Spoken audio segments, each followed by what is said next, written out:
আমরা আগামী যে নির্বাচন, এই নির্বাচনকে সামনে রেখে আমরা সবাই ঐক্যবদ্ধ থাকব। আমাদের মধ্যে কোনো বিভক্তি থাকবে না, দলীয় কারণে কারো মধ্যে কাদা ছুড়াছুড়ি থাকবে না। আমরা সবাই ঐক্যবদ্ধ থাকব। আমাদের মধ্যে কোন ধরনের বিভেদ যাতে দলকে ক্ষতিগ্রস্ত না করে, আগামী নির্বাচনকে ক্ষতিগ্রস্ত না করে, সেটা আমরা সবাই সচেষ্ট থাকব। 2 নাম্বার, আমরা সবাই মিলেমিশে এই নির্বাচনের পূর্ব এই মুহূর্তটা বিএনপির জন্য, ধানের শীষের জন্য আপনারা সবাই জনগণের দ্বারে দ্বারে যাবেন, ঘরে ঘরে যাবেন।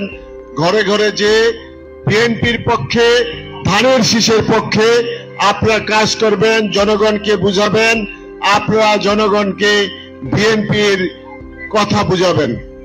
তারপরে আমরা জনগণকে বুঝাতে হবে যে আমরা যদি ক্ষমতায় আসি তাহলে আমরা এই বিএনপির পক্ষ থেকে আপনাদেরকে 31টি দফা, যে দফার মধ্যে থাকা দরকার আছে, বাংলাদেশে বাস্তবায়ন করে এই বাংলাদেশকে সোনার বাংলাদেশ হিসাবে গড়ে তুলব এবং একটি গণতান্ত্রিক আধুনিক রাষ্ট্রে পরিণত করব। আমরা এই সভায় আপনাদেরকে বলতে চাই, আমরা চাই এই মাঝরাইল সহ এই নারায়ণগঞ্জের শান্তি।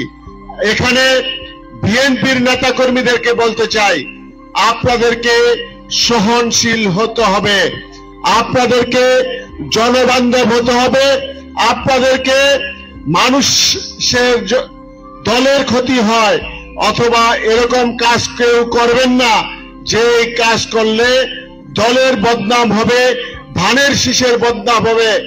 এই ধরনের কাজে কেউ অংশগ্রহণ করবেন না।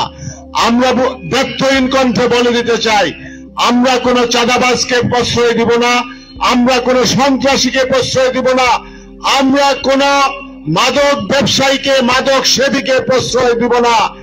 আমরা আমাদের কর্মী নেতাদেরকে সাবধান করে দিতে চাই, এই সকল বিষয় যার উপরে থাকবে তাদেরকে তাদের দল করার কোনো অধিকার থাকবে না। আপনারা দেখেছেন গত কয়েক মাসে বিএনপি থেকে সারা বাংলাদেশে 6,500 বড় বড় নেতা কর্মীকে আপনার বহিষ্কার করা হয়েছে। যদি কেউ জনগণের বিরুদ্ধে অবস্থান নেয়, সমাজের বিরুদ্ধে অবস্থান নেয় এবং মানুষের বিরুদ্ধে অবস্থান নেয়, তাহলে কাউকে ছাড় দেওয়া হবে না।